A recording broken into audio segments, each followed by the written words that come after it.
Ka-farmer, good morning, may aga. Welcome po muli sa ating munting channel. Sa man nagsabi po, hindi ako tunay na Tagalog. Bakit po nalaman na hindi ako tunay na Tagalog? Pero bago lahat mga farmer, dito muna tayo sa aking mga alagang mga pabo at sa aking mga alagang mga manok. Ngayon po mga farmer ay may update po tayo sa aking mga alagang mga manok at mga pabo dahil unti-unti po silang dumadami. At kahapon po mga farmer ay nakapag-hatch po tayo ng 11 pirasong sisiw ng ating mga alagang mga manok. At yun nga, medyo padami na padami ano po yung ating mga alagang mga sisiw dito sa ating backyard dahil yun nga, yung nauna ay yun po ay sisiw po ng ng pabo na 8 piraso at ngayon ay medyo malaki na po sila. At mga next week po mga farmer ay mag-hatch na po tayo ng 8 piraso din na sana mapisa lahat yung itlog natin dun sa incubator na 8 piraso na mga pabo. Yung po ay second batch natin. Yung third batch po mga farmer baka na po sa May 28 dahil May 1 po tayo nag-load sa incubator, baka mga May 28 ay makapag-hatch na po tayo ng second batch sa ating mga pabo. Ngayon po mga farmer, ipasilip ko sa inyo yung ating mga alaga mga sisiw na bago.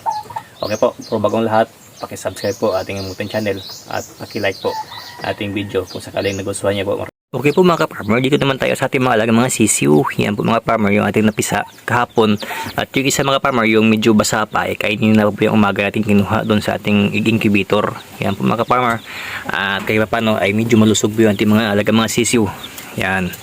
At ngayon mga ka-farmer, ito muna pangsamantala ko nilagyan ng ating mga mga patuka dahil hindi pa tayo nakagawa ng patuka kaya po sa ating patukaan ng ating mga sisiw ng pabo. Baka mamaya po ay makagawa na tayo dahil medyo busy po tayo kahapon kaya hindi tayo nakagawa ng patukaan. Yan po mga farmer, yan po ay Huluhano mix sasu. Yan ang kanilang resulta. Sana mabuhay lahat. At ito po ang ating brooderan mga farmer, napakaganda. Yan po ay rice hulls at nilagyan ko dito mga farmer ng balat ng puno ng saging dahil pag tanghali ay medyo mainit, diyan po sila tumatambay. Yan po, mamaya papatayin ko po yung ilaw dahil pag tanghali po dito sa aming mga farmer napakainit na hinahangal po yung ating mga sisiw na iinitan po sila mga farmer kaya natin patayin yung ilaw. Dito tayo sa ating mga pabo mga farmer. Dito po sa kabilang mga farmer, kabilang pintuan, yun yan po mga farmer, yung ating mga pabo. Yan po ay siguro ito nasa 2 weeks na ito hindi pa. Yan, medyo malaki na sila mga farmer. Yung kanilang pagkain ay Integra 1000 din. At yung tubig natin ngayon ay may halong vitamins na electrolytes, anti-stress. Yan po mga farmer, yung ating mga pabo ngayon na first batch.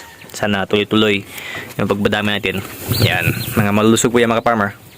Medyo mahihain nga lang kagaya ko. Yan po sila na 8 piraso, sana walang madali dyan o walang mamatay.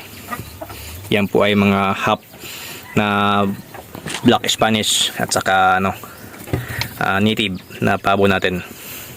Yan po ang kagandahan nating brooder house. Pero sa ngayon ay hindi pa natin binuksan itong ating partition dahil kasya pa sila sa isang room. Pero after 1 month ay lipat ko ito mga farmer doon sa ating kabilang kulungan na wala ng banig na results na screen. At ito muna mga farmer ang update sa ating munting backyard ngayon. At ito po yung ating mga pabo sa labas, yung ating black Spanish na 4 months old. Okay po, maraming salamat. Thank you.